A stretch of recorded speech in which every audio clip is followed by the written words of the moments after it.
என்னோட பேர் தங்க வைஷ்ணவி. நான் சிவகாசி அய்யனடா ஜானகியம்மாள் கல்லூரியில் இளநிலை தமிழ் துறை உதவி பேராசிரியராக பணிபுரிந்து வருகிறேன். இன்றைக்கி நான் பேச போகிற தலைப்பு என்ன அப்படின்னா, நாயன்மார்களின் இல்லறம். இல்லறம் அப்படிங்கிறது வந்து ஒரு திருமணமான பொண்ணுக்குலேருந்து அவங்க அந்த இல்லறம் முடிகிற வரைக்கும் அதை வந்து கட்டி காத்து கொண்டு போகிறது ஆண்மகனாக இருக்கட்டும் ஒரு பெண்ணாக இருக்கட்டும் 2 பேருக்குமே வந்து ஒரு தலையாய கடமை அப்படிங்கிறதே சொல்லலாம். என்னை விட வயதில் பெரியவங்க எல்லாரும் இங்கே அமர்ந்திருக்கீங்க. என்னை காட்டிலும் உங்களுக்கு அதிகமாக இந்த இல்லறத்தை பற்றிய தகவல்கள் அதிகமாக தெரிந்திருக்கலாம். அதில் நாயன்மார்களின் இல்லறம் அப்படின்னு பார்க்கும்போது, நாயன்மார்கள் அப்படின்னு நம்ம எடுத்துட்டோம் அப்படின்னாலே அவங்க யார் அப்படின்னா ஒரு சிவனடியார்கள். அப்போ சிவனடியார்கள் கிட்ட போய் சிவத்தொண்டு செய்கிறவங்ககிட்ட போய் நம்ம இல்லறமை எதிர்பார்க்கலாமா அப்படின்னா அங்கே ஒரு கேள்விக்குறியான ஒரு நிலையாக தான் இருக்குது. ஏன் அப்படின்னா சிவத்தொண்டில் இருக்கிறவங்களோ இல்லை ஆன்மீக நெறியில் இருக்கிறவங்களோ பெரும்பாலும் எதை விரும்ப மாட்டாங்க அப்படின்னா இல்லறமாக இருக்கிறத விரும்ப மாட்டாங்க.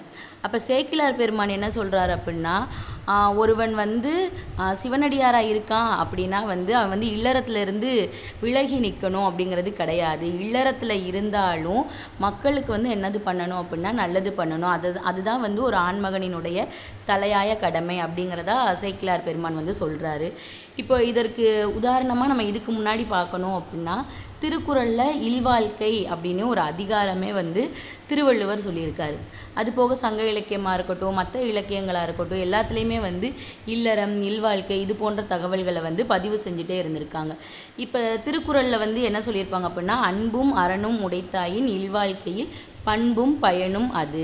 அப்போ ஒரு இல்லறம் எப்படி இருக்கணும் அப்படின்னா அன்பாகவும் அறம் சார்ந்ததாகவும் இருக்கும் அப்படின்னா அந்த பண்பு வந்து அவங்களுக்கு என்ன தரும் அப்படின்னா பயன் தரக்கூடியதாக இருக்கும். அதுதான் வந்து இல்லறத்தினுடைய ஒரு மிக சிறந்த இதாக சொல்கிறாங்க. இன்னொன்று என்ன சொல்கிறாங்க அப்படின்னா, துறந்தாருக்கும் துவாதாருக்கும் இறந்தாருக்கும் இல்வான் என்பான் துணை. ஒரு இல்வாழ்க்கை நடத்தக்கூடிய ஆண்மகன் தான் மட்டும் நல்லா இருந்தால் போதும், தன்னுடைய மனைவி பிள்ளைங்கள் மட்டும் நல்லா இருந்தால் போதும்னு வந்து நினைக்கக்கூடாது. அப்போ வேறு யார் நல்லா இருக்கணும் அப்படின்னு நினைக்கணும்னா, துறந்தார் யாரெல்லாம் வந்து துறவியாக இருப்பாங்களோ அவங்களாம் நல்லா இருக்கணும். அப்போ பசியால் வாடக்கூடியவங்க வந்து என்ன பண்ணணும் அப்படின்னா நல்லா இருக்கணும். பாதுகாப்பற்றவங்க முதியோர் நிலையத்தில் இருக்கிறவங்க இவங்க எல்லாரும் என்ன பண்ணணும் அப்படின்னா நல்லா இருக்கணும் அப்படின்னு நினைக்கிறவங்க தான் யார் அப்படின்னா சிறந்த இல்வாழ்க்கை நடத்தக்கூடிய ஒரு ஆண்மகனாக சொல்கிறாங்க. இப்போ இந்த துறவு பாதுகாப்பற்ற நிலை பசியால் பாடுபவர்கள் இந்த 3ஐயும் நம்ம எடுத்து பேசும்போதே இந்த நாயன்மார்களினுடைய இல்லறம் வந்து முழுமை பெறும். ஏன்னா பெரும்பாலும் இந்த இல்லறத்தில் இருக்கக்கூடிய நாயன்மார்கள் என்ன பண்ணுறாங்க அப்படின்னா சிவனடியார்களுக்கு தான் அதிகமான சிவத்தொண்டு செய்கிறாங்க.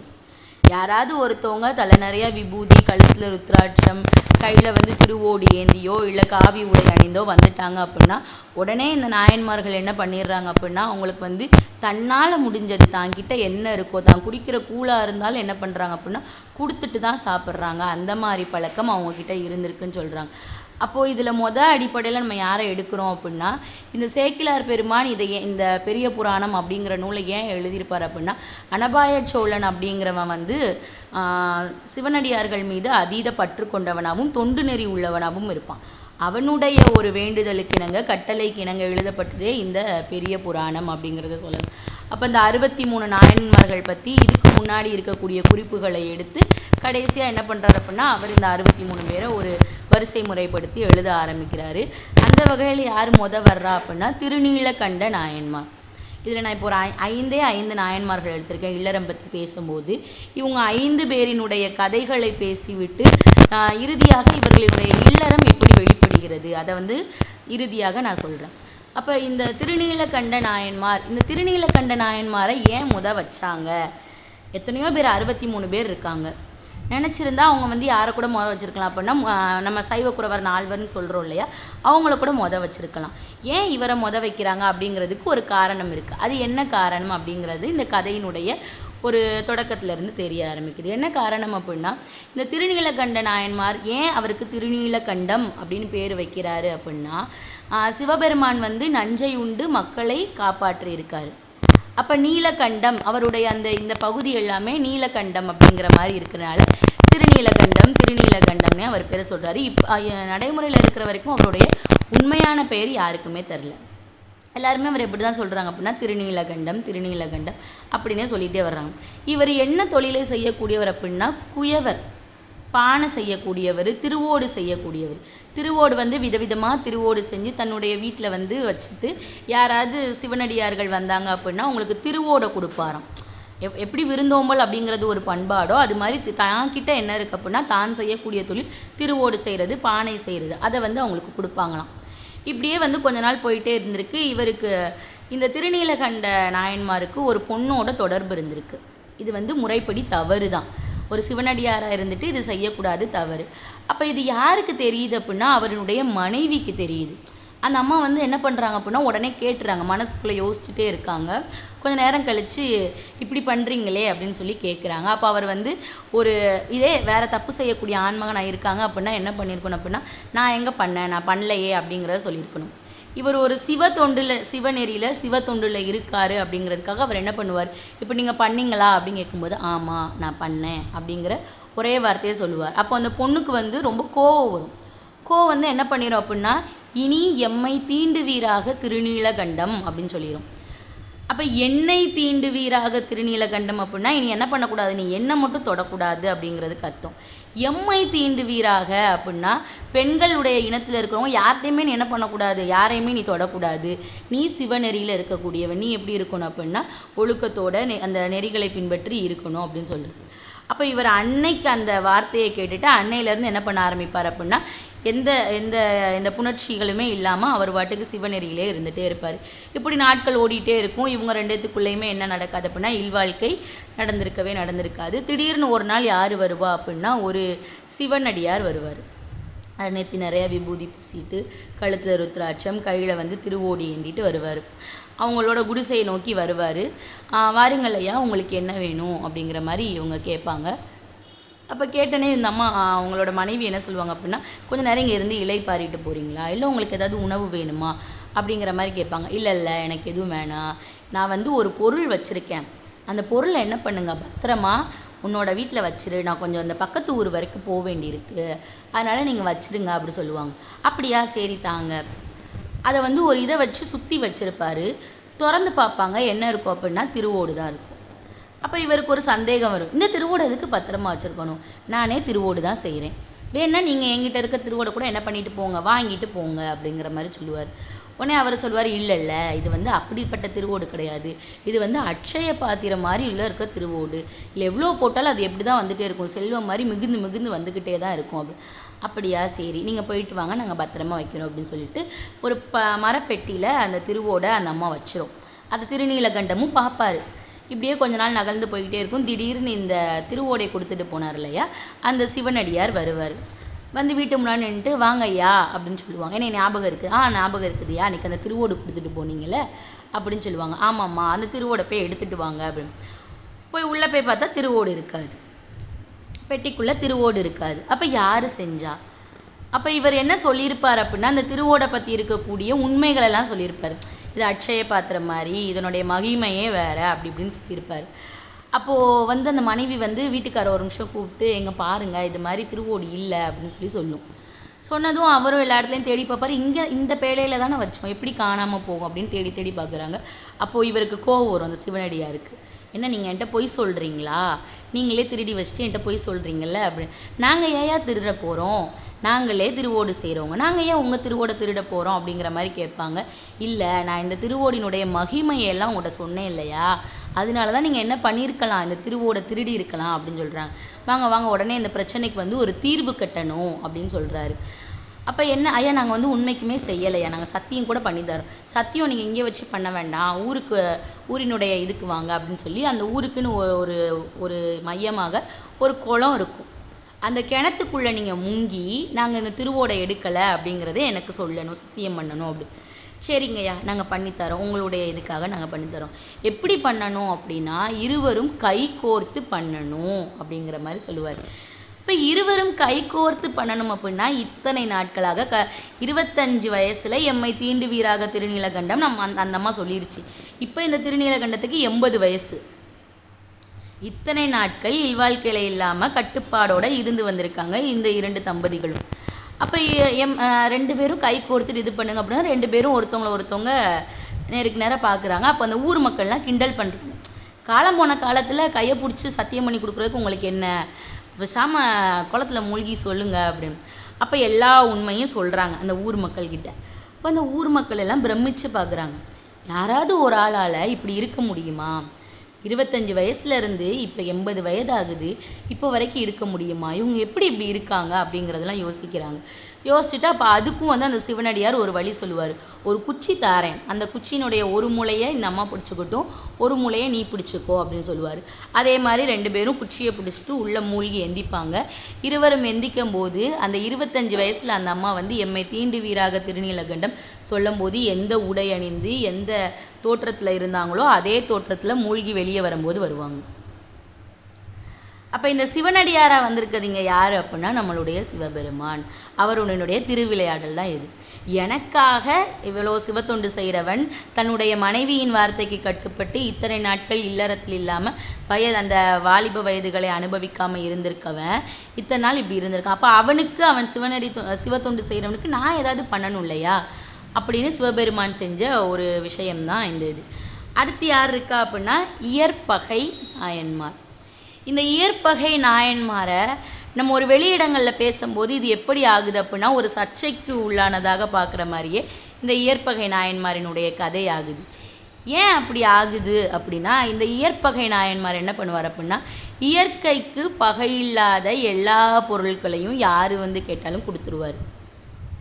ஒரு யார் வீட்டுக்கு வர்றாங்க அப்படின்னா அவங்களுக்கு வந்து தானியம் கேட்குறாங்களா தானியம் கொடுத்துருவாங்க, சாப்பாடு கேட்குறாங்களா சாப்பாடு, தங்க இடம் கேட்குறாங்களா கொடுத்துருவாங்க, உடுத்த உடை கேட்குறாங்களா கொடுத்துருவாங்க, நீர் கொடுத்துருவாங்க, மோர் கொடுத்துருவாங்க, எல்லாமே கொடுத்துருவாங்க. இப்படிப்பட்ட சிவத்தொண்டு செய்யக்கூடிய ஒரு நபர் தான் இந்த இயற்பகை நாயன்மார். அவர் பேரே எப்படி இருக்கும் அப்படின்னா இயற்கைக்கு பகை, அந்த மாதிரி பேர் தான் இயற்பகை நாயன்மார் அப்படின்னு கொடுத்துருப்பாங்க. சரி, இப்போ இவருக்கு ஏன் வந்து இந்த மாதிரி பேர் வச்சு இவருடைய கதை எப்படி ஆரம்பிக்கும் அப்படின்னா இது மாதிரி எல்லாருக்கும் ஒவ்வொரு சிவத்தொண்டு செஞ்சுக்கிட்டே இருப்பார். இதை அறிந்து கொண்ட சிவபெருமான் இவன் என்ன யார் எது கேட்டாலும் கொடுக்குறான், அப்போ இவனை நம்ம என்ன பண்ணணும் சோதித்து பார்க்கணுமே அப்படிங்கிற மாதிரி யோசிச்சுட்டு சரி நம்மளுடைய திருவிளையாடலை ஆரம்பிப்போம் அப்படின்னு சொல்லிட்டு அவரினுடைய ஒரு இதை ஆரம்பிக்கிறாரு.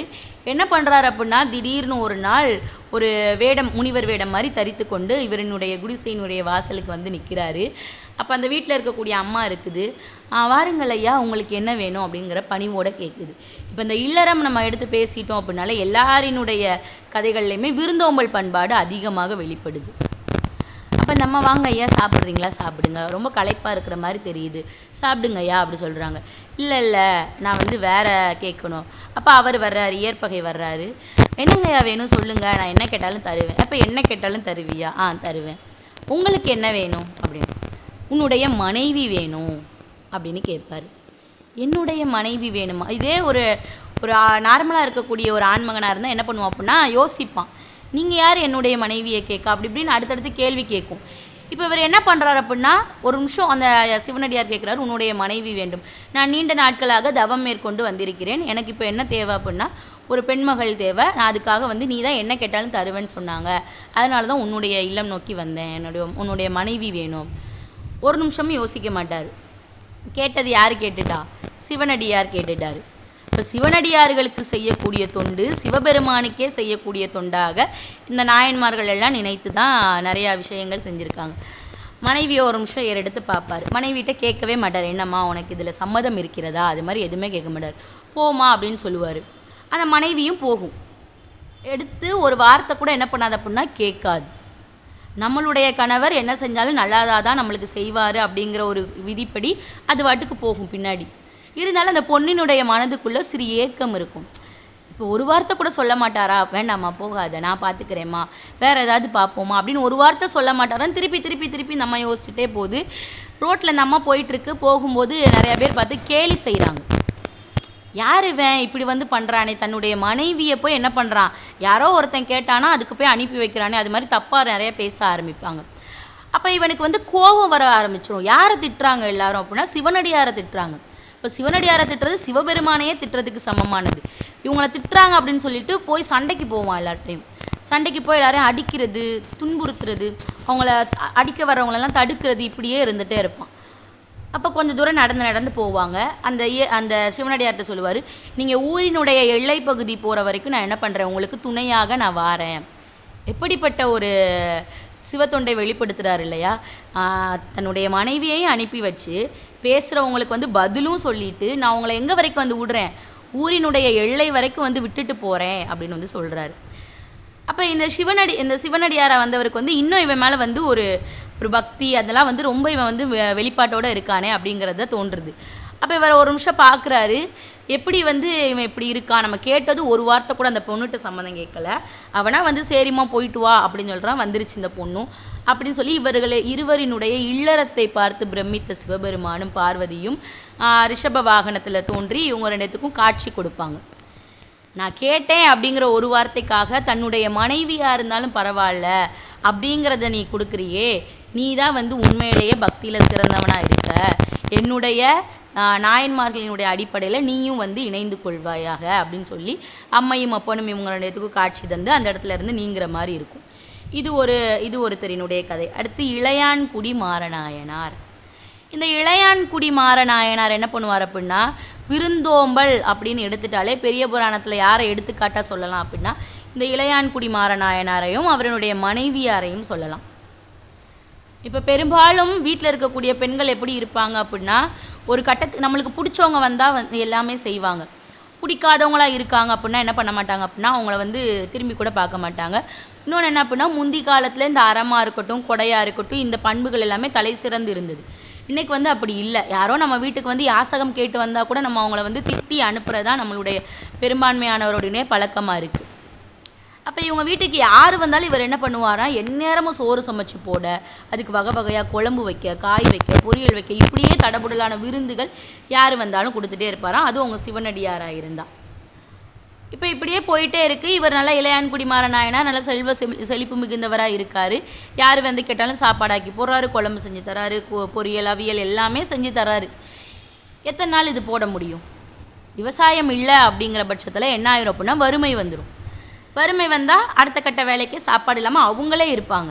இப்போ வர்றவங்களை என்ன பண்ண முடியும் அப்படின்னு இப்படியே எல்லாருக்கும் தானமாக பண்ணிக்கிட்டே இருந்து திடீர்னு ஒரு நாள் அவர்கள் இருக்கக்கூடிய வீடுகளை விற்கக்கூடிய நிலைமை வருது. எல்லா செல்வங்களும் பறிபோகுது. ஏதோ ஒரு குடிசை வீட்டில் இப்போதைக்கு தற்காலிகமாக தங்கி கொள்கிறார்கள் ஊரினுடைய ஒரு பகுதியில். அப்போ எல்லாரும் அவங்கள பார்த்து அனுதாபப்படுறாங்க. எப்படி எல்லாருக்கும் உதவி செய்த மனிதர் இன்றைக்கி வந்து இப்படி ஒரு குடிசைக்குள்ளே போய் இருக்கானே, சரி இவங்களுக்கும் ஒரு நல்வாழ்வு வரும் அப்படின்னு சொல்லிட்டு வந்துடுறாங்க. சரி, அப்போ செல்வம் இல்லை, எதுவுமே இல்லை, அதுக்காக வந்து வீட்டுக்கு வரக்கூடிய விருந்தினர்களை உபசரிக்காமல் விட்டுறலாமா அப்படின்னா இல்லை. அவங்க வீட்டுக்கு வர்றவங்ககிட்ட ஒரு கூழாக இருந்தாலும் இல்லை ஒரு தண்ணியாக இருந்தாலும் உட்காந்து பருகிட்டு போங்க அப்படின்னு சொல்லக்கூடிய பழக்கம் அவங்க 2 பேர்கிட்ட இருந்திருக்கு. இப்போ திடீர்னு ஒரு நாள் இரவு நல்லா ஜோராக மழை பெய்யுது. அவங்களுக்கே அன்றைக்கி சாப்பிட்றதுக்கு எதுவுமே இல்லை, தண்ணியை மட்டும் குடிச்சிட்டு தான் படுக்கக்கூடிய ஒரு நிலை இருக்குது. திடீர்னு அவங்க வீட்டுக்கு யார் வர்றா அப்படின்னா ஒரு சிவனடியார் மாதிரி தோற்றம் கொண்ட ஒரு மனிதர் வர்றாரு. வந்து அம்மா எனக்கு ரொம்ப பசிக்குது, கொஞ்சம் சாப்பாடு இருந்தால் தரியா அப்படிங்கிற மாதிரி கேட்குறாரு. சாப்பாடா அப்படின்னு நம்ம ஒரு நிமிஷம் சரி வாருங்கள் ஐயா, உங்களுக்கு நான் சாப்பாடு செஞ்சேன், சற்று நேரம் அமருங்கள், நான் இப்போ செஞ்சு கொடுத்துட்றேன் அப்படின்னு. வீட்டில் விறகு இல்லை, காய் இல்லை, அரிசி இல்லை, எதுவுமே இல்லாத பட்சத்தில் எப்படி சாப்பாடு செய்ய முடியும் அப்படின்னு சொல்லிட்டு இப்போ இளையான்குடியாரை வந்து அந்த அம்மா சொல்லுது. நம்ம இன்றைக்கி காலையில் நம்மளுடைய இடத்துல வந்து என்ன பயிரிட்டு இருந்தோம் அப்படின்னா நெல் பயிரிட்டு இருந்தோம். அதில் வந்து இப்போ பெய்கிற மழைக்கு என்ன ஆயிருக்காரு அப்படின்னா மண்ணுக்கடியில் போயிருக்காது, மேலாப்பில் மிதந்துட்டு தான் இருக்கும். அதை போய் ஒரு கோப்பை அள்ளிட்டு வாங்க அப்படின்னு சொல்கிறாங்க. அதை குத்தி நம்ம என்ன பண்ணிக்கலாம் அப்படின்னா அரிசியாக வந்து வெளியே கூட எடுத்துக்கலாம் அப்படின்னு ஒரு கோப்பை அள்ளிட்டு வர சொல்கிறாங்க. அவரும் எடுத்துகிட்டு வந்துட்டார். கொஞ்ச நாளைக்கு முன்னாடி நம்ம வீட்டுக்கு பின்னாடி வந்து கீரை, நம்ம சாப்பிட்ட கீரையை மிச்சம் அந்த தண்டெல்லாம் நட்டு வச்சுருந்தேன், அதை போய் கொஞ்சம் எடுத்துகிட்டு வாங்க அப்படின்னு சொல்கிறாங்க. அந்த கீரையை எடுத்துகிட்டு வருவார். இப்போ வெறும் அரிசியும் கீரையும் மட்டும்தான் இருக்குது. இப்போ அதில் சோறு ஒரு பக்கம் கொதிச்சுட்ருக்கும்.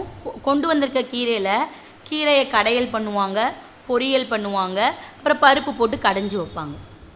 இப்படி கீரையிலேயே 3 விதமாக வந்த விருந்தினருக்கு உபசரிப்பு நடக்கும். அதில் போடுறதுக்கு உப்பு கூட கம்மியாக தான் இருக்கும். அந்த எரியக்கூடிய கட்டை இருக்காது, நெருப்பு இருக்காது. ஏன்னா அந்த விறகுகள் எல்லாம் என்ன இருக்கும் அப்படின்னா மழை பெஞ்சனால நனைஞ்சு போயிருக்கும். அப்போ இவங்க என்ன பண்ணுவாங்க அப்படின்னா அவங்க வீட்டினுடைய அந்த மேற்பகுதியில் ஒரு கனமான ஒரு மர இது இருக்கும், அதை மட்டும் எடுத்துகிட்டு வாங்க. அதனால் நம்ம வீடு வந்து என்ன ஆயிடாது அப்படின்னா ஒன்றும் சரிஞ்சிடாது, நல்லா ஸ்ட்ராங்காக தான் இருக்கும், எடுத்துகிட்டு வாங்கன்னு சொல்கிறாங்க. அந்த ஒரு கம்பை மட்டும் அவர் எடுத்துகிட்டு வர்றாரு. அதை நல்லா பக்குவமாக வெட்டி அவங்க வந்து நெருப்பிலிட்டு சமைக்கிறாங்க. இப்போ இந்த அம்மா தடபுடலாக விருந்து சமைச்சிரும். விருந்து சமைச்சோன்னே வெளியே வரும். யார் இருக்க மாட்டா அப்படின்னா அந்த சிவனடியார் இருக்க மாட்டாங்க. அப்போ இதே நம்மளை மாதிரி ஒரு ஆட்கள் இருக்காங்க அப்படின்னா நம்மளுக்கு நிறைய கோபம் வரும். நான் எவ்வளோ கஷ்டத்தில் சமைச்சு வச்சுருக்கேன், இவங்க என்ன ஆள் இல்லாமல் போயிட்டாங்களே அப்படிங்கிற மாதிரி கோவம் வரும். ஆனால் அவங்க ரெண்டுத்துக்கு கோவம் வரல. சரி, சிவனடியாருக்கு ஏதாவது வேறு வேலை வந்திருக்கலாம், அடுத்த வேலை வந்திருக்கலாம், வேறு எங்கேயாவது கோயிலுக்கு போயிருக்கலாம் அப்படின்னு சொல்லிட்டு விட்டுடுறாங்க. இப்போ ஆனாலும் அவங்களுக்கு மனசுக்குள்ளே ஒரு கஷ்டம் இருக்குது. வீட்டுக்கு வந்த சிவனடியாருக்கு நம்மளுக்கு ஒரு வாய் சாப்பாடு கொடுக்க முடியலையே, நம்மளால தான் தாமதமாயிருக்கும் அப்படிங்கிற மாதிரி சொல்கிறாங்க. இவங்க 2 நேரம் பேசிட்டு ஒரு மாதிரி அதை நினச்சி கஷ்டப்பட்டுட்டு இருக்கும்போது ஒளி வடிவில், அந்த நெருப்பினுடைய வடிவில் சிவபெருமான் தோன்றுவார். இந்த தீப ஜோதியாக சிவபெருமான் தோன்றி என்ன பண்ணுவார் அப்படின்னா, ஒரு நெருப்பு கூட இல்லாமல் அதுக்கு கஷ்டப்பட்டு எனக்காக சமைத்து கொடுத்த உங்களை நான் ஒரு காலமும் கைவிட மாட்டேன் அப்படின்னு சொல்லி இருவரையும் ஆசீர்வதித்து இளையான்குடி மாறநாயனாரை என்னுடைய நாயன்மார்களினுடைய வரிசையில் நான் சேர்த்து கொள்வேன் அப்படிங்கிற மாதிரி அருள் செய்துட்டு போகிறாரு. இது ஒருவரினுடைய கதை. அடுத்து அறிவாட்டைய நாயனார் அப்படிங்கிற ஒரு நாயன்மார். இந்த அறிவாட்டைய நாயனார் எந்த நாட்டை சார்ந்தவராக இருப்பார் அப்படின்னா சோழ நாட்டை சார்ந்தவராக இருப்பார். இந்த சோழ நாட்டில் பெரும்பாலும் அரிசிக்கோ பருப்புக்கோ எதுக்குமே பஞ்சம் இருக்காது. ஏன்னா அது டெல்டா பகுதி, எந்நேரமும் நல்லா செல்வ செழிப்பு மிகுந்ததாக வளமை மிகுந்ததாக இருக்கும். திடீர்னு ஒரு வெயில் காலமோ எதுலையோ இருக்குது அப்படின்னா அங்கேயுமே என்ன வரதான் செய்யும் அப்படின்னா வறுமை வரதான் செய்யும். இவருக்கும் என்ன பழக்கம் இருக்குது அப்படின்னா, வீட்டுக்கு யார் வந்தாலும் அவங்களுக்கு என்ன பண்ணக்கூடிய பழக்கம் இருக்குது அப்படின்னா விருந்து செய்யக்கூடிய பழக்கம். அதே அங்கே இருக்கக்கூடிய சிவன் கோயிலில் இருக்கக்கூடிய சிவபெருமானுக்கு டெய்லி நெய்வேத்தியம் இவர் தான் படைப்பார். அதுவும் சிவபெருமானுக்குன்னு தனியாக ஒரு குழம்பு, ஒரு கூட்டு, ஒரு அவியல், பொரியல், இந்த மாதிரி தடபுடலான விருந்து டெய்லி செஞ்சு கொண்டு போவார். அப்போ வறுமையாக இருக்கிற காலத்தில் என்ன பண்ண முடியாது அப்படின்னா செய்ய முடியாது. அப்போ செய்ய முடியாதா இருக்கும். அந்த வறுமையும் மீறி என்ன பண்ணிட்டு போவாங்க அப்படின்னா இருக்கிறத வச்சு விருந்துகள் செஞ்சு கொண்டுட்டு போவாங்க. அப்போ இந்த விருந்து செஞ்சு கொண்டுட்டு போகும்போது என்ன ஆகும் அப்படின்னா, தன்னுடைய தலை மேலே அந்த பெட்டியை வச்சுட்டு போவார். அப்படி போகும்போது தெரியாமல் என்ன ஆயிரும் அப்படின்னா தடுமாறி அந்த பெட்டியானது கீழே விழுந்துடும், சாப்பாடெல்லாம் கீழே கொட்டிடும். இப்போ அவங்களுக்கு அவ்வளோ அழுக வரும், அவருக்கும் அவங்களுடைய மனைவிக்கும். நம்ம இவ்வளோ சிரமத்துலேயும் என்ன பண்ணோம் அப்படின்னா சிவனடியாருக்கு இவ்வளோ சாப்பாடு செஞ்சு கொடுத்தோமே, அதை என்ன பண்ண முடியலை, அவரால் சாப்பிடக்கூட முடியலையே, நம்ம அவ்வளோ அந்த அளவுக்கு நம்மளுடைய வறுமை இப்படி இருக்கிறதே நினச்சி அழுதுட்டு இருப்பாங்க. சிவனடியாருக்கு என்னால் சாப்பாடு கொடுக்க முடியாத நான் இனி உலகில் வாழ்ந்து என்ன பயன் அப்படின்னு சொல்லிட்டு அந்த கதிர் அறுக்கக்கூடிய அருவாள் தன்னுடைய அந்த இடுப்பு பகுதியில் வச்சுருப்பார். அதை எடுத்து என்ன பண்ணுவார் அப்படின்னா தன்னுடைய கழுத்தை அறுத்து கொள்வதற்காக ஒரு நிமிஷம் அந்த அருவாள் தூக்குவார். கீழேருந்து மண்ணுக்கடியிலேருந்து ஒரு கை வரும். அந்த கையை அந்த அறிவாட்டைய நாயனாரினுடைய அந்த அருவாள் வைத்திருக்க கையை பிடிச்சிக்கிடும். பிடிச்சிட்டு நீ என்ன பண்ண வேண்டாம், இப்படிலாம் பண்ண வேண்டாம், நான் உன்னுடைய நிலையை சோதித்து பார்ப்பதற்காக தான் இந்த ஒரு விளையாட்டை செய்தேன் அப்படின்னு சொல்லிட்டு சொல்லுவார். அப்போ இவருக்கு என்ன ஆகும் அப்படின்னா, இத்தனை நிகழ்ந்ததற்கும் காரணம் யாரு தான், சிவபெருமான் தானே அப்படின்னு சொல்லி யோசிப்பார் ஒரு நிமிஷம். என்னதான் இருந்தாலும் நம்மளை சோதித்து பார்த்தாலும் நம்மளுக்கு ஒரு நன்மை கொடுத்துருக்காரு இல்லையா அப்படின்னு சொல்லிட்டு சிவபெருமான் அந்த அறிவாட்டைய நாயனாருக்கும் அவனுடைய மனைவிக்கும் ஆசீர்வாதம் செய்து அந்த இடத்துல இருந்து நீங்கிடுவார். அடுத்து யார் இருக்கா அப்படின்னா குங்கிலியம் களிய நாயனார் அப்படின்னு சொல்லிட்டு ஒரு நாயனார். இவருடைய கதையை பார்க்கும்போது ஒரு மாறுபட்ட குணம், ஒரு வித்தியாசமான ஒரு அமைப்பில் இருக்கும். என்ன அப்படின்னா, குங்குளியம் அப்படிங்கிறது ஒரு வாசனை பொருள். நம்ம எல்லாருக்கும் தெரியும், கார்த்திகை மாதங்களில் வீட்டுக்கு வெளியே நம்ம குங்குளியம் ஏற்றுவோம். அப்போ இன்றைக்கி நம்ம சாம்பிராணி அது மாதிரி பயன்படுத்துகிறோம் இல்லையா நடைமுறை வாழ்க்கையில். அன்றைக்கி அவங்க என்ன பண்ணியிருக்காங்க அப்படின்னா குங்குளியம், அந்த தீப ஆராதனை தூப ஆராதனை வழிபாட்டில் இந்த ரெண்டு மாதிரி இருக்குது. தீப ஆராதனை அப்படின்னா சூடம் விளக்கு இந்த மாதிரி ஏற்றக்கூடியது. தூப ஆராதனை அப்படின்னா பத்தி சாம்பிராணி காட்டுறது. அப்போ இந்த தூப ஆராதனை காட்டும்போது பெரும்பாலும் என்ன வழக்கம் இருக்குது அப்படின்னா, தீப ஆராதனையை விட தூப ஆராதனை காட்டும்போது வீட்டில் இருக்கக்கூடிய கெட்ட சக்திகள் எல்லாமே வீட்டை விட்டு வெளியே போகும் அப்படிங்கிற ஒரு இது இருக்குது. அப்போ இவர் என்ன பண்ணுறாரு அப்படின்னா, தன்னுடைய வீட்டில் மட்டும் இந்த குங்குளியம் பயன்படுத்தாமல் அங்கே இருக்கக்கூடிய சிவபெருமானுக்கு குங்குலிங்கத்தில் டெய்லி வாசனை காட்டிகிட்டே இருக்கார். சிவபெருமான் நல்லா ஜம்முன்னு வாசனையோடு இருக்கணும் அப்படிங்கிறதுக்காக குங்குலிங்கத்தை பயன்படுத்திகிட்டே இருக்கார். இவரே ஒரு வறுமையில் இருக்கக்கூடியவர். குங்குலிங்கம் எத்தனை நாள் வாங்க முடியும்? வாங்கிட்டே இருக்கார். வாங்கிட்டு டெய்லி சிவபெருமானுக்கு போகாத போட இப்படியே இருந்துகிட்டே இருக்கார். இப்போ என்ன ஆகும் அப்படின்னா, ஒரு குறிப்பிட்ட காலம் வரும்போது இவரால் குங்குலிங்கம் வாங்குவதற்கு கூட காசு இல்லாமல் ஆயிரும். அப்போ குங்குலிங்கம் வாங்குவதற்கு காசு இல்லை அப்படின்ட்டு ரொம்ப யோசிப்பார். வீட்டில் இருக்கக்கூடிய பொருட்களை விற்றெல்லாம் குங்குலிங்கம் வாங்குவார். அப்போ இப்படியே போயிட்டே இருக்கிறனால வீட்டில் என்ன ஆயிரும் அப்படின்னா வறுமை ஆயிரும். அப்போ இந்த வறுமை ஆகிற பட்சத்தில் அவங்களுடைய மனைவி என்ன பண்ணுவாங்க அப்படின்னா, அவங்க போட்டிருக்கக்கூடிய தாலி சரடை கலட்டி இதை போய் விற்று வீட்டுக்கு தேவையான மளிகை பொருட்களை வாங்கிட்டு வாங்க. அதாவது பலசரக்கு சாமான்கள், காய்கறி, அரிசி, பருப்பு இதெல்லாம் வாங்கிட்டு வாங்க அப்படின்னு சொல்லி தாலியை கலட்டி அவர்கிட்ட கொடுத்து வாங்கிட்டு வாங்க அப்படின்னு சொல்லும். அப்போ இந்த தாலியை கலட்டினதுலையும் அதை வச்சிருக்க காசில் திடீர்னு ஒரு ஆள் என்ன பண்ணுவார் அப்படின்னா, ஏதோ ஒரு ஊர்லேருந்து கொண்டு வரப்பட்ட நல்ல நறுமணம் மிக்க குங்குலிங்கம் அப்படின்னு கொண்டு வருவார். அப்போ நல்ல நறுமணம் மிக்க குங்குலிங்கம்ங்கிற வார்த்தை கட்டினே இவருக்கு ஒரு ஆசை வந்துடும். அப்போ என்ன பண்ணுவார் அப்படின்னா, அந்த தாலி சரடை அந்த அம்மா கொடுத்தது இல்லையா, அந்த சரடை போய் அவர் கையில் கொடுத்து அவர் வச்சுருக்க குங்குலிங்கம் பையை அப்படியே வாங்கிட்டு வந்துடுவார். அந்த அம்மா எதுக்கு கொடுத்தது அப்படின்னா, உணவுப் பொருட்கள் வாங்கிட்டு வரதுக்கு, அரிசி பருப்பு வாங்கிட்டு வரதுக்கு காசு கொடுத்தது. இவர் அந்த பையில் போய் அப்படியே குங்குலிங்கத்தை வாங்கிட்டு வந்து வீட்டில் வச்சுருவார். இப்போ அந்த அம்மாவுக்கு அங்கே என்ன வரணும் அப்படின்னா, கோவம் வரணும். கோவமே வராது. என்னங்க நான் இது கொடுத்த காசை போய் நீங்கள் இப்படி செலவு பண்ணிட்டீங்களே, அந்த ஒரு வார்த்தையோட கேட்டு நிப்பாட்டிடுவாங்க. சரி நான் வந்து கோயில் வரைக்கும் போயிட்டு வரேன், அங்கே போய் ஏதாவது கிடச்சா பார்ப்போம் அப்படின்னு சொல்லிட்டு கோயிலுக்கு போவார். அந்த மூட்டையை தூக்கிட்டு அங்கே போய் அங்கே இருக்கக்கூடிய சிவபெருமானுக்கு இந்த குங்குலிங்கத்தை காணிக்கையாக படைத்து விட்டு அந்த இருக்கக்கூடிய அந்த வாசனை பொருட்கள் எல்லாத்துலேயும் போட்டுட்டு வருவார். இப்போ அவர் அங்கே இருப்பார். திடீர்னு இவங்க வீட்டுக்கு வெளியே அந்த வீட்டினுடைய அந்த நுழைவு பகுதியில் என்ன இருக்கும் அப்படின்னா, 2 மூட்டைகள் இருக்கும். ஒரு இது ஃபுல்லாக தானியங்கள், அந்த மாதிரி அரிசி பருப்பு காய்கறி இருக்கும். இன்னொரு இது ஃபுல்லாக நெல் கிடக்கும். அப்போ யார் வந்து வச்சுருப்பா? இவர் தான் விற்றுட்டேன், இவர் தான் குங்குலிங்கத்துக்கு கொடுத்துட்டேன்னாரு. அப்போ இந்த பையை இங்கே எப்படி வந்தது அப்படிங்கிற கேள்வி அந்த அம்மாவுக்கு இருக்கும். ஆனால் அந்த அம்மா அந்த பையை திறக்காது. யார் வந்து வச்சாங்களோ, யாரினுடையதோ, நம்மளுக்கு எதுக்கு, அவங்க வந்து கேட்டதுக்கப்புறம் திறந்துக்குவோம் அப்படின்ட்டு அந்த அம்மா அமைதியாக இருக்கும். இவர் குங்குலிங்க கலிய நாயனார் என்ன பண்ணுவார் அப்படின்னா, போயிட்டு வீட்டுக்கு வருவார். வீட்டுக்கு வந்தோடனே ஒரு நிமிஷம் வந்து இப்படியே பார்த்துட்டே இருப்பார். என்னதுமா இது அப்படிங்கிற மாதிரி கேட்பார். அப்போ இதை நீங்கள் வாங்கி வைக்கலையா, நீங்கள் வாங்கி வச்சிங்கன்னு தானே நான் அமைதியாக இருந்தேன். நான் வாங்கி வச்சேனா? நான் எப்போ வாங்கினேன்? நான் தான் இருந்த அந்த பொருளையும் கொடுத்து நான் என்ன வாங்கிட்டேன்? குங்குலிங்கம் வாங்கிட்டேனே, நான் எப்படிமா வச்சுருக்க முடியும் அப்படிங்கிறாரு. அப்போ இது யார் தான் வச்சிருப்பா அப்படிங்கிறத யோசிக்கும் போது அந்த இடத்துல யார் வர்றா அப்படின்னா, நம்மளுடைய சிவபெருமான் வர்றாரு. வந்து என்ன சொல்கிறார் அப்படின்னா, உன் மனைவியினுடைய அந்த தாலிக்கு நிகராக நீ எதை வாங்கியிருக்க? குங்குலிங்கத்தை வாங்கியிருக்க. அப்போ உன்னுடைய பக்தியை கண்டு நான் மெச்சினேன். நான் அளவுக்கு அதிகம், உன்னுடைய பக்தி எப்படி இருக்குது அப்படின்னா, மதிப்பிட முடியாத அளவுக்கு அவ்வளோ அதிகமாக இருக்குது. அந்த பக்தி என்னை என்ன பண்ணிடுச்சு அப்படின்னா, பிரமிக்க வச்சிருச்சு. அதனால தான் உன்னோட வீட்டில் வந்து உணவுக்கு தட்டுப்பாடு இருக்கக்கூடாது அப்படிங்கிற காரணமாக நான் என்ன பண்ணியிருக்கேன், இதெல்லாம் கொடுத்துருக்கேன் அப்படிங்கிற மாதிரி சொல்லுவார். இப்படி ஒவ்வொன்றா போயிட்டே இருக்கும்போது திடீர்னு என்ன ஆகும் அப்படின்னா, இந்த குங்குலிங்க கலிய நாயனார் வந்து நம்மளுடைய திருஞான சம்பந்தர் அவர் என்ன பண்ணியிருப்பார் அப்படின்னா, திருஞான சம்பந்தரே குங்குலிங்க நாயனாருடைய பக்தியை கண்டு மெச்சி போவார். ஆனால் திருஞான சம்பந்தர் நம்மளுக்கு எந்த அளவுக்கு அவர் வந்து இறைவன் மீது பக்தி இருந்திருக்கார் அப்படிங்கிறது நம்ம எல்லாருக்குமே தெரியும். அவரே யாரினுடைய பக்தியை கண்டு மெச்சி பாடியிருக்கிறார் அப்படின்னா, குங்குலிங்க நாயன்மாரினுடைய பக்தியை கண்டு மெச்சி இருக்கிறார். அப்போ இப்போ வரைக்கும் பார்த்ததில் இந்த 5 பேருமே வந்து இல்லறத்தில் வந்து சிறந்திருக்காங்க அப்படிங்கிறது ஒரு கருத்து. அப்போ இல்லறம் அப்படின்னு சொல்லும்போது இது மட்டும்தான் இல்லறமா? இல்லை, கிடையாது. அப்போ வேறு எதெல்லாம் இல்லறம் அப்படின்னு பார்க்கும்போது, கண்ணப்ப நாயனார் அவர் இல்லறத்தில் இல்லை. இருந்தாலும் இல்லறம் அப்படிங்கிறது வேறு எதையும் பேசுது அப்படின்னா, விருந்தோம்பல் பண்ணுறதையும் இல்லறம்னு சொல்லுது.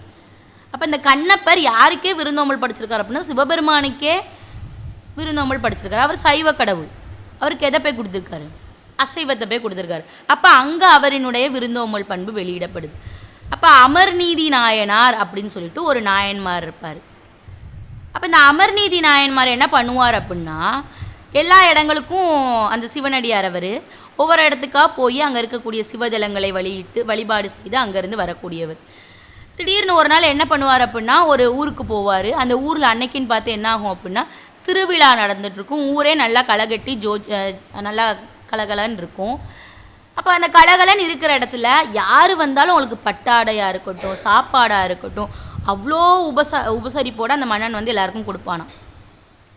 இப்போ இவர் என்ன பண்ணியிருப்பார் அப்படின்னா, இவர் எந்த ஆடையுமே அணிஞ்சிருக்க மாட்டார். வெறும் கோமணம் மட்டும் அணிஞ்சிருப்பார். ஒரு கோமணம் அணிஞ்சிருப்பார், இன்னொரு கோமணம் மாற்று கோமணமாக வச்சுருப்பார். அப்போ அந்த இடத்துக்கு போவார். அந்த இடத்துக்கு போய் எல்லாருக்கும் விருந்தோம்பல் பண்ணுறத பார்த்து பிரமிச்சு போய் நம்மளும் இங்கே இன்றைக்கி தங்கி கொள்ளலாம் அப்படின்னு நினைப்பார். அப்போ நினைக்கும் போது என்ன ஆகும் அப்படின்னா, அந்த ஒரு கோமணத்தை வந்து போய் நீராடிட்டு வர்றதுக்காக அந்த தான் அணிந்திருக்கக்கூடிய கோமணத்தை கழட்டி அலசி விட்டு மறு கோமணத்தை அணிந்து கொள்வார். அப்போ ஒரு கோமணத்தை என்ன பண்ணியிருப்பார் அப்படின்னா காய வைத்திருப்பார். இப்போ இது என்ன ஆகும் அப்படின்னா, அந்த ஊரில் இருக்கக்கூடிய மக்கள் எல்லாரும் வந்து சாப்பிட்டு போக செய்ய இருப்பாங்க. இவருக்குன்னு தனியான கவனிப்பு இருக்கும் அந்த மன்னன் கிட்ட.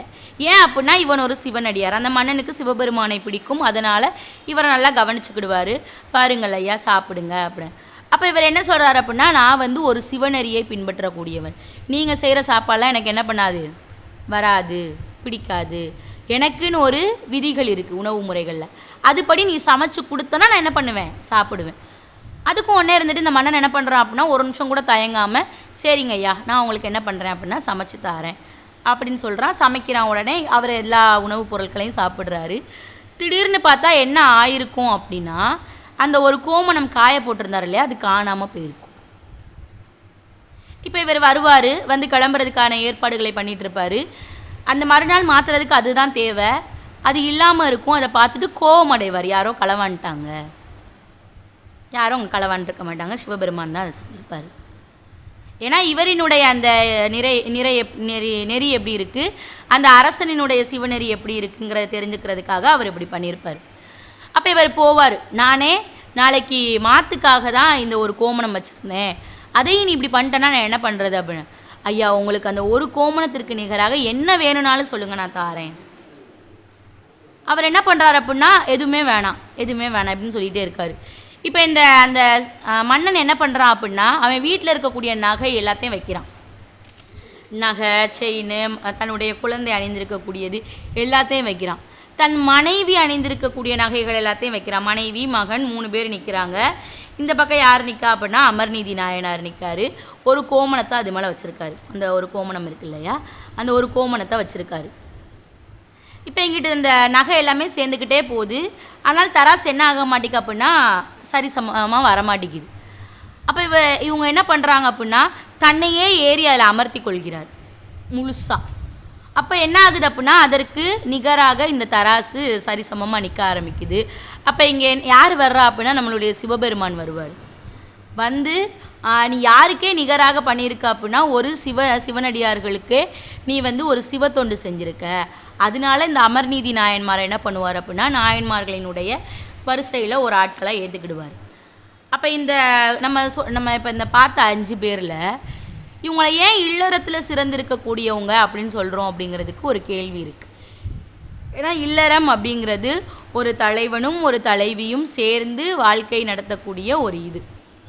அப்போ முந்தி காலங்களில் எப்படி இருந்திருக்காங்க அப்படின்னா, ஒரு விருந்தோம்பல் பண்பாக இருக்கட்டும், நம்ம வீடை தேடி யார் வந்தாலும் சரி அவங்களுக்கு என்ன பண்ணியிருக்காங்க அப்படின்னா நல்லா மரியாதை கொடுத்து அவங்கள உபசரித்து வீட்டுக்குள்ளே அழைத்து நல்லா அவங்களுக்கு தேவையான வசதிகளை எல்லாம் செய்து கொடுத்திருந்திருக்கிறார்கள்.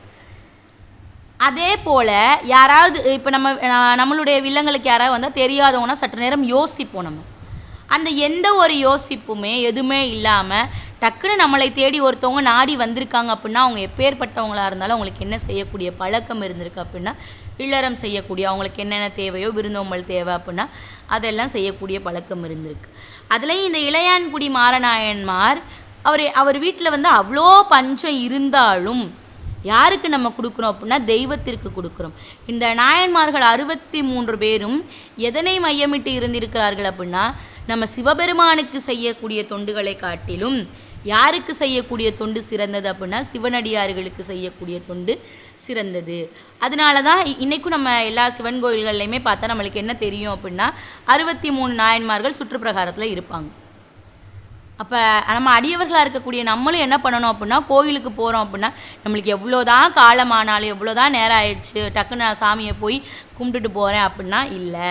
சிவனை வழிபடணும் அப்படின்னா யாரை வழிபடணும் அப்படின்னா அந்த 63 பேரை வழிபடணும். அவங்கள வழிபட்டு போயிட்டாலே நம்மளுக்கு யாரை வழிபட்ட ஒரு திருப்தி கிடைக்கும் அப்படின்னா சிவபெருமானையே வழிபட்ட திருப்தி கிடைக்கும். அதில் இந்த 63 பேரில் ஒரு 3 பெண் நாயன்மார்கள் இருப்பாங்க. அதில் ஒரு ஆள் யார் அப்படின்னா நம்மளுடைய அம்மையார், காரைக்கால் அம்மையார். அம்மையார் வந்து எப்படி இருப்பாங்க அப்படின்னா இறைவன் தான் எனக்கு முழுசு அப்படின்னு நினைக்கிறதா தன்னை பேயாக பாவித்துக் கொள்வதற்கு கூட சிறு நொடி கூட யோசிக்க மாட்டாங்க. நினச்சிருந்தா என்ன பண்ணியிருக்கலாம் அப்படின்னா அவங்களுக்கு இருக்கிற அழகுக்கு அந்த பொலிவுக்கு தன்னுடைய கணவன் கூட இல்லறம் நடத்தி இருந்திருக்கலாம். ஏன் இல்லை அப்படின்னா அவங்களுக்கு யார் தான் முதல்ல தெரியாங்க அப்படின்னா சிவத்தொண்டும் சிவநெறியும் தான் தெரிந்தது. அதனால் எனக்கு இல்வாழ்க்கை வேண்டாம், யார் தான் வேணும் அப்படின்னு நினச்சாங்க அப்படின்னா சிவனே எனக்கு முழு முதற் கடவுள், அவரை அன்று எனக்கு வேறு யாருமே கிடையாது அப்படின்னு போகிறாங்க. அப்போ இந்த 63 நாயன்மார்களில் இதுக்கு முன்னாடி இருந்தது வரைக்கும் 60 பேர் 62 பேர் அப்படிங்கிற கருத்துக்கள் இருக்குது. இந்த பெரிய புராணம் எழுதிய சேக்கிலார் பெருமான் தான் எத்தனை பேராக முன் வைக்கிறார் அப்படின்னா 63 பேராக முன்னாடி வைக்கிறார். அதுலேயுமே நம்மளுக்கு இன்றளவும் குழந்தைகள்கிட்ட வந்து என்ன பழக்கம் இருக்குது அப்படின்னா டெய்லி ஒரு கதைப்படி, டெய்லி ஒருத்தவங்களை பற்றி தெரிஞ்சுக்கோ. ஏன்னா வைணவத்தில் இருக்கக்கூடிய 12 ஆழ்வார்களை நம்ம படிச்சிடலாம், ஒரு நாள் உட்காந்தோம் அப்படின்னா படிச்சிடலாம். சைவத்தில் இருக்கக்கூடிய 63 பேரை படிக்கணும் அப்படின்னா நம்ம கொஞ்சம் என்ன பண்ண வேண்டியிருக்கு அப்படின்னா மெனக்கட வேண்டியிருக்கு. ஏன்னா ஒவ்வொன்றும் ஒவ்வொரு விதமான கதைகளை சொல்லுது.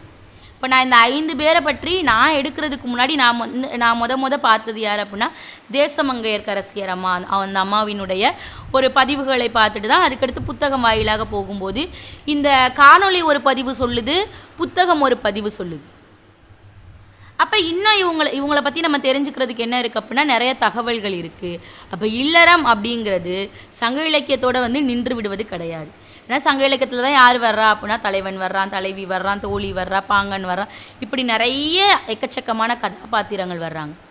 அப்போ அங்கேயுமே என்ன தான் வெளிப்படுது அப்படின்னா இந்த விருந்தோம்பல் தான் வெளிப்படுது.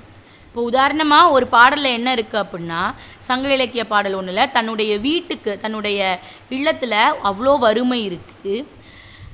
ஒரு சாதாரணமாக இருக்கக்கூடிய குடும்பத்தில் வறுமை இருக்குது அப்படின்னா அவங்க வீட்டில் வந்து உப்பு இல்லை, வீட்டில் கீரை இருக்குது, உப்பு இல்லாமல் ஒரு கீரை சமைச்சு சாப்பிட்றத கூட இழிவாக நினச்சிருக்காங்க அன்னைக்கு இருக்கக்கூடிய மக்கள். அதே இது தன்னுடைய வீட்டுக்கு யாராவது வர்றாங்க அப்படின்னா ஒன்றும் கிடையாது, ஒரு பொண்ணு ஒரு தலைவனை வந்து உடன்போக்கு மேற்கொண்டிருப்பா, காதல் திருமணம் பண்ணி அவங்க 2 பேரும் தன்னுடைய இல்லத்திலிருந்து பிரிந்து போயிருந்திருப்பாங்க. தன்னுடைய தாய் ரொம்ப நாள் கழித்து பார்க்க வருவா. அவங்கள ரொம்ப நாள் கழித்து பார்க்க வர அம்மாவுக்கு என்ன பண்ணணும் அப்படின்னா விருந்து வைக்கணும், அதான் ஒரு முறைப்படி சரியானது. அப்போ இவளை யதார்த்தமாக அம்மா வந்து இன்னைக்கு மாதிரி வந்து தகவல் பரிமாற்றம் கிடையாது. இன்றைக்கி நான் வரேன் அப்படின்னா ஒரு நிமிஷத்தில் ஃபோன் பண்ணி நம்ம சொல்லிடலாம். அம்மா எதிர்பாராத விதமாக வந்திருக்கா. இப்போ இந்த பொண்ணு என்ன பண்ணுவா அப்படின்னா தன்னுடைய தலைவன் எடுத்து கொடுத்த ஒரு புது ஆடையை அணிந்து நல்லா மோர் கடைஞ்சி அதில் சாப்பாடு வைப்பா. அந்த பொண்ணுக்கு அவள் வீட்டில் இருக்கிற வரைக்கும் என்ன தெரியாது அப்படின்னா சாப்பாடு எப்படி செய்யணுன்னே தெரியாது. அதை தன்னுடைய அந்த புது துணியில் தொடச்சிக்கிறது, எப்படி அந்த பொண்ணு ஒரு இல்வாழ்க்கை நடத்தணும்னு தெரியாத ஒரு பொண்ணு எவ்வளோதான் கஷ்டம் வந்தாலும் தான் கட்டியிருக்கக்கூடிய ஆண்மகனை விட்டு நீங்கக்கூடாது, அவனுக்கு என்னெல்லாம் தேவையோ அவன் சொல்லக்கூடிய அந்த ஒரு வார்த்தை, அந்த உணவு நல்லா இருக்குது அப்படின்னு சொல்லக்கூடிய ஒரு வார்த்தைக்காக இவ்வளோ இது பண்ணுறான். இது நம்மளுடைய சங்க இலக்கியத்தில் 10 பாட்டாக இருக்கட்டும், 8 தொகையாக இருக்கட்டும், இது மாதிரி நூட்கள் எடுத்து பார்க்கும்போது விருந்தினர்களுக்கு தனித்தனியான உணவு வகைகள் செஞ்சுருக்காங்க. பெரும்பாலும் அந்த மாதிரி இருக்கக்கூடிய காலகட்டத்தில் புலால் உணவுகள், அசைவ உணவுகளே அதிகமாக இடம்பெறுகிறது. ஏன்னா ஒருத்தன் போருக்கு போகிறான் அப்படின்னா போருக்கு போகிறதுக்கு முன்னாடி எப்படி தான் போவான் அப்படின்னா நல்லா மாமிசம் எல்லாம் சாப்பிட்டுட்டு தான் போவான். அப்போ அவங்களுடைய இல்லறம் எப்படி இருந்திருக்கு அப்படின்னா தன்னுடைய வீட்டுக்கு தேடி ஒரு ஆள் வருவாங்க. இப்போ பெரும்பாலும் நிறைய ஆற்றுப்படை நூல்கள் இருக்கும். அந்த நூல்களெல்லாம் எதை பற்றி பேசியிருப்பாங்க அப்படின்னா ஒரு பாட்டு பாடக்கூடிய ஒரு பாணன் தான் எதிர்நோக்கி வரக்கூடிய இன்னொரு பாணனை பார்த்து நான் இந்த நாட்டில் போய் பாட்டு பாடினேன்ப்பா, அந்த மன்னன் வந்து எனக்கு இந்த மாதிரி பரிசு பொருட்கள்லாம் கொடுத்தான், அந்த உணவுலாம் இப்படிலாம் கொடுத்தான், அது நல்லா அருமையாக இருந்ததுன்னு சொல்லுவாங்க. அப்போ அந்த உணவு அப்படிங்கிறது ஒரு மன்னனை புகழ்ந்து பாடுறாங்க அப்படின்னா அந்த உணவு அப்படிங்கிறது அங்கே எப்படி ஆகுது அப்படின்னா ஒரு முதன்மை தரத்தில் இருக்கக்கூடியதாக இருக்குது. இதே வேள்பாரி அப்படிங்கிற ஒரு புத்தகம் நம்ம எல்லாருக்கும் ஓரளவு தெரிஞ்சதாக இருக்கும். அந்த வேள்பாரி புத்தகத்தில் கபிலர் அப்படிங்கிற ஒரு புலவர் இருப்பார். அந்த புலவருக்கு வந்து இந்த பாரி மன்னன் என்ன பண்ணுவான் அப்படின்னா தன்னை நாடி ஒருத்தர் வந்துட்டார். இவர் வந்து சங்க இலக்கியத்திலே அதிகமான பாடல்களை பாடியவர் கபிலர். அப்படிப்பட்ட புலவருக்கு நம்ம என்ன பண்ணணும் அப்படின்னா எங்கேயுமே கிடைக்காத ஒரு பொருளால் விருந்து வைக்கணும் அப்படின்னு சொல்லிட்டு 60ஆம் கோழி அப்படின்னு ஒரு கோழி இருக்குது. அந்த 60ஆம் கோழி கிடைக்கிறதே ரொம்ப ரொம்ப கஷ்டமான ஒரு விஷயம். அது ஏதோ ஒரு மலையில் காட்டுக்குள்ளே எங்கேயோ கிடக்கும்.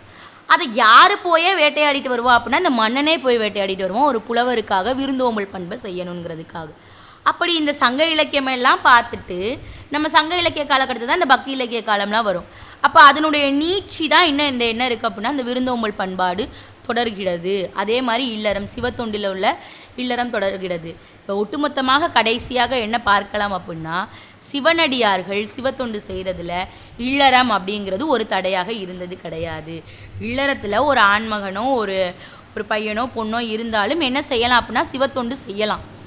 அதுதான் வந்து இறைவனுக்கு நம்ம செய்யக்கூடிய ஒரு இது. அந்த இல்லறத்தில் இருக்கோம், நாங்கள் வந்து தாம்பத்திய உறவுகளில் இருக்கோம், இல்லை வந்து கணவன் மனைவியாக இருக்கோம், எங்களால் வந்து இறைவனை வழிபட முடியாது, இதெல்லாம் ஒரு சாக்குப்போக்கு ஒரு காரணம் சொல்கிறதா இருக்கலாம்.